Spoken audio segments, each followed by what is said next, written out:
Hello and welcome to my channel, the HR Playbook. Today we'll be talking about flexible working.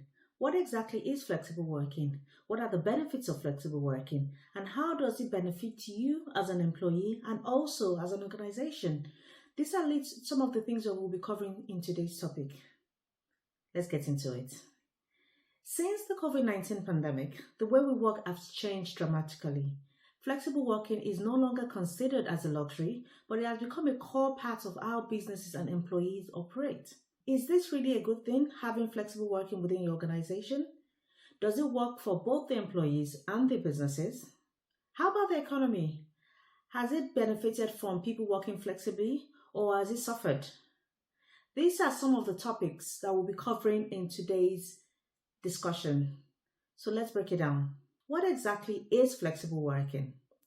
Flexible working is any arrangement that gives you the opportunity and control over where and how you work within your organization. This could mean working from home, adjusting your hours, or even working fewer days, like working 3 days or 4 days. There are so many types of flexible working. Types of flexible working could be remote working, it could be job sharing, it could be compressed hours. It also could mean flexibility with regards to your start and end times. Many organizations recently have started pushing back for employees to start returning to the office. I don't know if your organizations have started pushing back or if you've fully gone back into working within the business and all your flexible working privileges being revoked. Whether you're working through a hybrid system or working from the office, flexible working, I believe, is a thing that has come to stay. But with most organizations now requesting employees to come back into work, is this the right move for them? I recently watched a BBC Panorama investigation video that was on BBC in January, where the investigator asked, should we still be working from home? Personally, I felt that investigative journalism video was really one-sided because it didn't really give an account as to the benefits of people that do work from home and how it has benefited not just their life but also the lives of the business. The BBC Panorama investigation focused mainly on the bad side. The demand for flexible working is growing. Recently, there was a study that was done that showed that 91% of full-time female workers either work flexibly or want to work flexibly, and 88.7 million workers also want to work flexibly. This is regardless of gender or anything. The jobs that are being advertised now, only 9.8 of them mention hybrid or flexible working. There is a huge gap between the demand and the opportunity, and there are consequences of this because according to the CIPD, millions of workers have now decided to switch careers or even leave their jobs entirely due to the lack of flexible work. I think with this in mind, I think it's time for us to address the imbalance between working flexibly and flexible working as well. If you caught my last video, I covered 5 UK employment law changes that happened in the UK within the last year. Part of those changes included flexible working. If you haven't seen the video, I'm going to put a link to the video below. I will want you to please go and watch it so you can have an idea about the new changes. Flexible working is now a day one right for employees. So you can request flexible working as soon as you start working within the organization. You don't no longer have to wait 3 months before you can request flexible working. How do you request flexible working? With everything, you need to ensure that you're making your request properly to your organization to remove any doubts or any need for ambiguity. One of the ways for you to request flexible working is to submit a formal request. Explain the changes you need and how the benefits would be for both yourself and the employer. So not just detailing something vague, you need to explain properly as to how flexible working would benefit yourself and the employer. Once it is written down, there is a paper trail to it and both parties can go back and look at it and ensure that everything that's been written is what is going to be done. This covers you in the long run and also covers the employer as well. As part of your application, I would suggest that you offer solutions to the employer with regards to how you'll be able to stay productive, maintain communication, and ensure that the work is not left behind.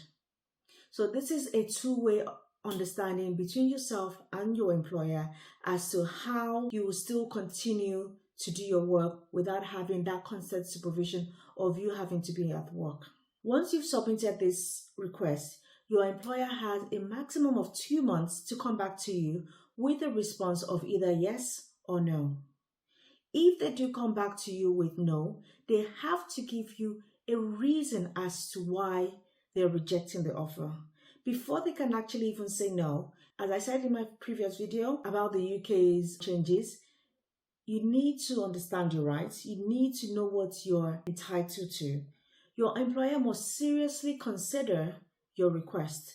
It's not about just blowing you off and saying no. If they do say yes, this needs to be written into your contract. Your contract will need to highlight the new changes to your working conditions. Whatever has been agreed with regards to your formal request needs to be put into your contract, because then it becomes a binding contract. Your employer has 28 days maximum to ensure that these new changes are written into your contract. This is to ensure that there is no ambiguity as to what has been agreed with regards to your working flexibly.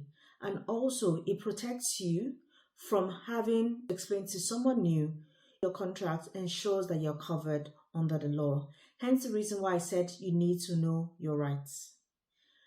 Also, templates of applications to submit a formal request can be found on the ECA's website. So it's not that your employer can say to you, oh, we don't have a template for you to be able to submit your flexible working request.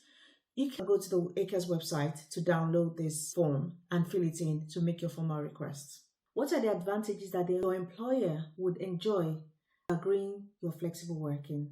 One of the advantages is there will be fewer workplace distractions, meaning employees can be more focused on their job. The business can save more money on office workspace and utilities. Flexible working also attracts top talents from across the board. So you can have an employee that lives in Birmingham, but your office is based in Northampton without having to change home. Employees also save time and money in commuting, leading to less stress and higher energy. Employees start working without having to go through that journey of getting up, getting dressed, leaving the house, and then commuting into work. Commuting does put on a lot of stress on employees. Saving that extra money on transportation costs does make some of the employees happy if money is a motivation for them. Another big one is lower absence within your workplace. Employees are now able to enjoy more work-life balance and they are less likely to burn out. Reasons for calling in sick has reduced.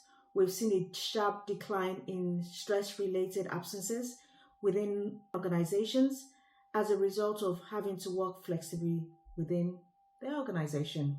Working flexibly is not just about convenience, it's a smart business strategy, especially for organizations that wants to embrace the new ways of working. A lot of organizations do have a lot of concerns about working flexibly. How do you track productivity, and will the teamwork suffer? These are genuine concerns for some employers, but we need to understand that working flexibly is going to be the new ways of working, especially in the growing economy that we see ourselves now. Some employers do worry about improving flexible working because they fear productivity will drop, there'll be lack of teamwork, there'll be trust issues, and some employees are working too much or working too little. What I say to my managers is about trust. It's about ensuring that you are hiring the right set of people for your organization. The people that you are hiring understand the values, work together alongside the employer to ensure that their productivity doesn't fall short once flexibility has been approved. Research shows that flexible workers are not just productive, if not more, than office-based staff, but actually very effective in terms of ensuring that their work is done properly. With innovations like Zoom, Slack, and project management software, teams can stay connected everywhere. As long as you have a phone, a laptop, an internet connection, you can work from anywhere. That's how amazing the new technological make it more simple and more effective. According to the gov.uk website, employers have a right to refuse flexible working on some grounds, and we'll be covering that in today's session.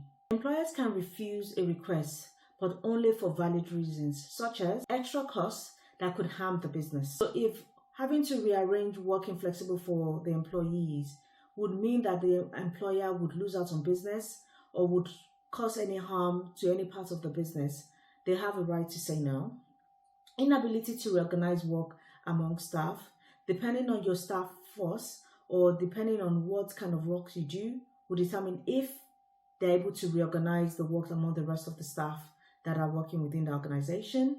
The quality of performance concern. This has to be a very strict threshold put on this in terms of having to check your quality and performance of work.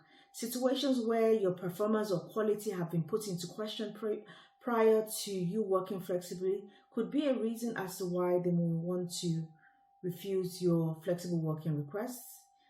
Business demand and staffing could be another reason as to why flexible working could be rejected.